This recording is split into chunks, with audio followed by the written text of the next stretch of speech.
Greetings once again to all my fellow watch enthusiasts on Facebook and YouTube and wherever else this video might be shared. It's Celine Driver again with another unboxing. Doing it from a slightly different location in my house because today is a very stormy day. And where I usually shoot my videos, it was a bit loud with the rain hitting the roof and the occasional thunder boom. So hopefully the lighting in here is good enough. So what have I got today? Well, I'll give you 3 guesses, but you only need 1 because by now y'all know me pretty good, and you know what watch brand I've been favoring lately, and it is, of course, Zelos. Yes, another Zelos. This will be my 15th. Actually, I bought more Zeloses than that, but I currently own now 15 Zelos. Yes, I'm bragging a little bit.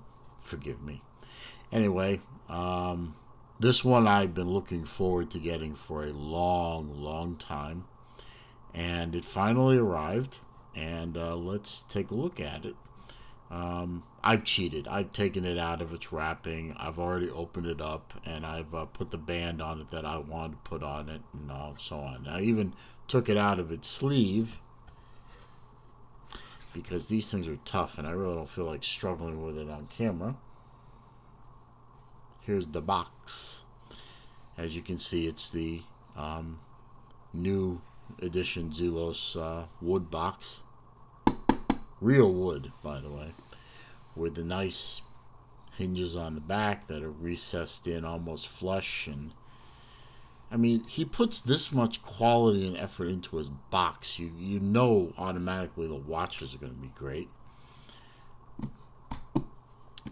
Little magnetic catches on the front. That's really nice new addition too. But we have the Zelos roll. The watch was in a little Ziploc baggie for protection, but don't need that anymore. We have the lovely leatherette. It could be real leather. I think it is real leather. Zelos roll. The new ones are even softer than the old ones, and they look and feel great. And inside the roll, we have 3 things. We have the card. Still metal. ZelosWatches.com. And we have the serial number. I got serial number 1. I was actually, when Elshin finally put the watches up for sale, I was the first person in the world to successfully order. I didn't intend it that way, but that's the way it was. The watch came on this lovely brown Horween leather strap. Whoops, I got to pull from that direction.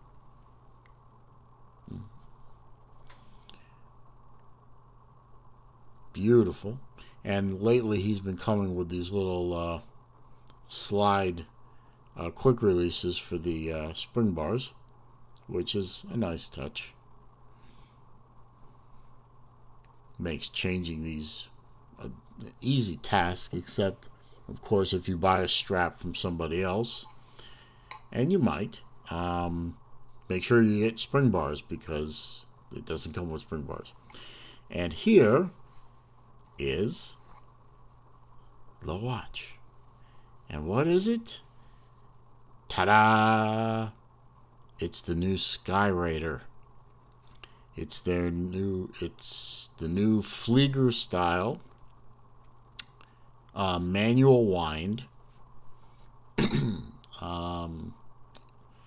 just beautiful. And I put it on the leather backed gray canvas strap because I think the gray looks better with the titanium and the blue face. And look at that blue face. Would you look at it? Would you look at that? Just look at that. No, I'll stop. I'm sorry. Beautiful watch. The first time I saw prototype pictures of this thing, and that was months ago. I just had to have it. There was no not buying this watch, and I'm so glad that I waited. Not nearly as long as waiting for some of the other watches on Kickstarter that I ranted about in my previous video. Go ahead and look that up if you'd like to see that video. But it was a wait, but it was definitely worth it. Look at that. Just beautiful, signed, loomed, signed crown. But here's the fun part. As I said, this is a manual wind. So on the back, with sapphire crystal, of course, is a highly decorated manual wind movement. No rotor. This is a pure manual wind watch, meaning if you own this watch, you got to take care of this watch. You got to keep an eye on it. You got to play with it every day, every other day, certainly. This won't work on a winder. This won't work on a wrist. This won't be a put it down and leave it alone and pick it up in a day or so. And this is a old style manual wind with a modern movement. Let's see, sapphire crystal engraved in there. Serial number. Come on, focus, focus, focus. 1 of 25. What does that say? Manual wind, okay.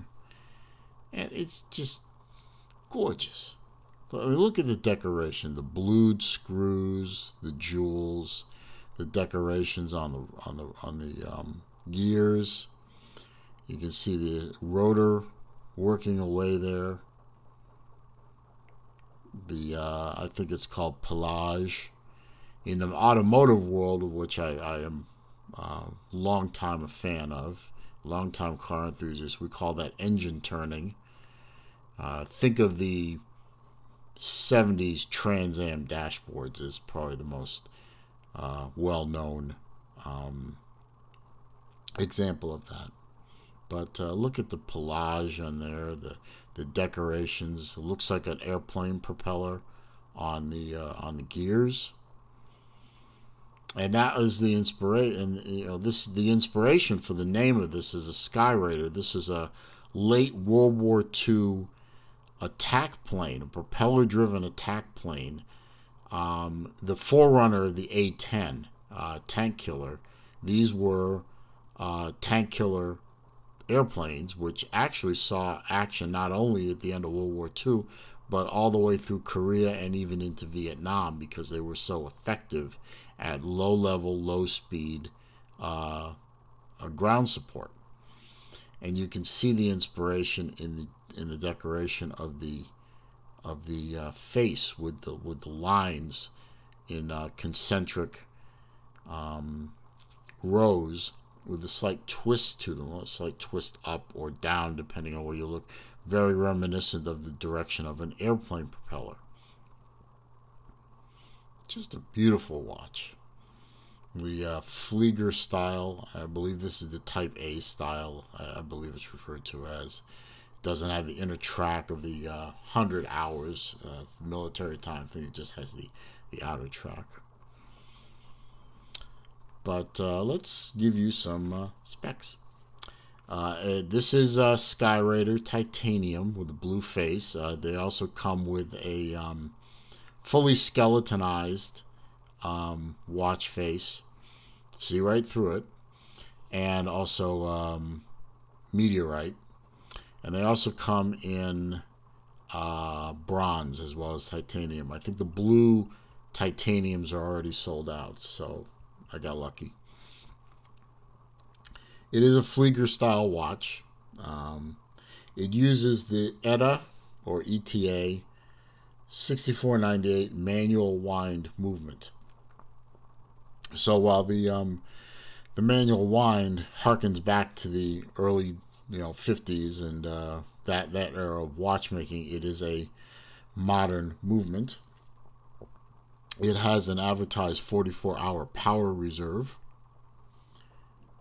It is a 42.5 millimeter diameter watch, 13 millimeter thick, 50 millimeter lug to lug, so a very short lug, should fit a good variety of wrists, and it is a 50-meter water resistance. The crown is not screw down. It just winds. I'm not going to wind it much because I just did that. And it is a screw down case back, as you can see. Sapphire crystal on both ends. You have a sweep second hand down here.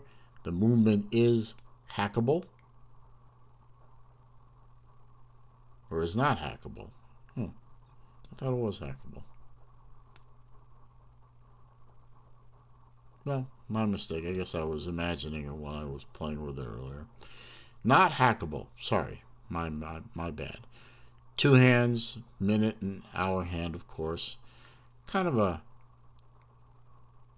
I don't know if we call that a sword hand or not. I don't know. I've never been very good at these different hand types. I know snowflake and I know not much else. It is heavily loomed. I saw a loom shot on zeloswatches.com website. I don't have the ability to really show that, but trust me, this thing glows damn fine. And I'm going to just pop it on here real quick, even though it's a very stiff band at the moment. Hopefully I get it on there without making an ass of myself, and show you what it looks like on my wrist. I'll play with that later. And as you can see, as we all know, I wear my watches higher than most people wear them down. I hate that, so I wear it up here above the dual wrist bones here, and the lugs fall beautifully on my wrist, centers the watch very nicely, and it is extremely comfortable. This would look good on almost any kind of band or strap or bracelet. A black leather would look really nice on it, or some kind of blue. If you could find a titanium bracelet that wasn't so expensive it broke the bank, that would look great. But I think it looks great on this this gray canvas. I'm going to keep it there. Oh, we have a Zelos buckle signed. I believe it is also titanium. Just a gorgeous watch. I'm very happy with this. Elshin, I messaged you privately earlier about this. Another home run, sir. You're just knocking. I mean, you are the Hank Aaron of watchmaking. You just keep knocking home run after home run after home run. It just, I mean, I almost wish I had opted for the skeleton just to see that movement in all the time. But I'm not a terribly big fan of skeletons, which is why I avoided it. And I just love that blue. It's just gorgeous, gorgeous blue. The hands look great, well proportioned, goes right up to the edge of the track. Just, there's nothing I dislike about this watch. Nothing. Beautiful piece. So I'm going to wrap it up there. I'm going to give my usual spiel at the end. If you like the video, I'd appreciate a thumbs up. Comments down below. All I ask is that you keep it clean and keep the nastiness out of it. I will delete such comments without answering. I just don't need that kind of negativity in my life. And if you like the video, please, if you haven't already, hit the subscribe button and click the bell icon next to it so that when I put up new content, you are alerted to that. I don't have any other watches coming in the near future. I have one on order, but I don't know when it's coming. Hopefully someone who's watching this can give me a hint as to when it's coming. And I will bid you a good day and look forward to seeing you in my next video.